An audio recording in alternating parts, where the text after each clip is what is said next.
نه وروستو دا ربیع الاول په هغو هم راغلی دا پروګرامونه یې نه دي کړي حضرت عمر رضی الله تعالی عنه نه دي کړي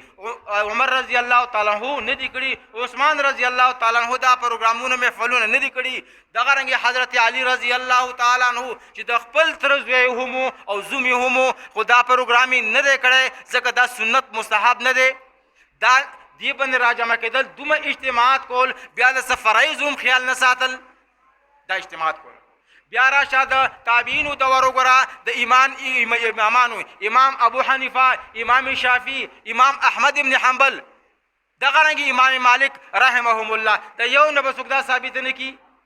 لږ وروستو راځه چې 12 ربیع الاول باندې دا پروګرامونه کول آیا دا 12 ربیع الاول عید میلاد النبی عید معنا اختر میلاد معنا پیدایش د نبی علیه السلام چې نبی علیه السلام په دې پیدا شوی دی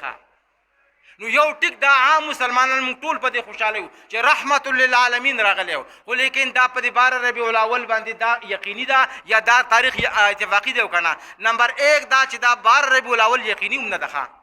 احمد رضا خان بریلی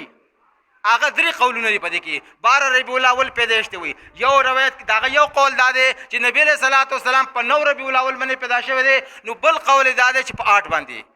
دغه رنګې د شیعو قول دا دی شیعه دا وایي چې نبی علیه صلوات والسلام په 17 ربیع الاول باندې پیدا شوی دی دغه رنګې زمونږ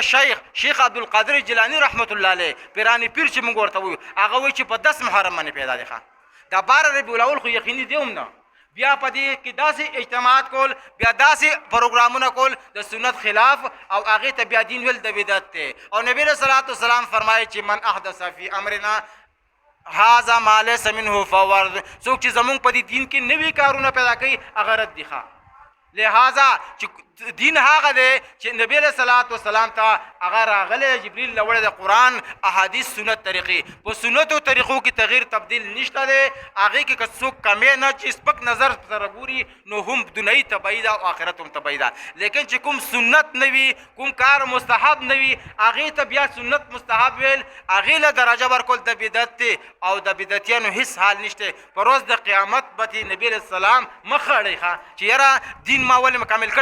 کړی نه و چې تاسې پکې نوې خبرې راوستې ګوره دین کامل مکمل دی مونږ له په دا پکار دي چې کومې طریقې مونږ ته رارسېدي د نبي علیه السلام کوم سنت طریقې کوم فرایض واجبات دي او کوم مستحبات نیک اعمال دي هغه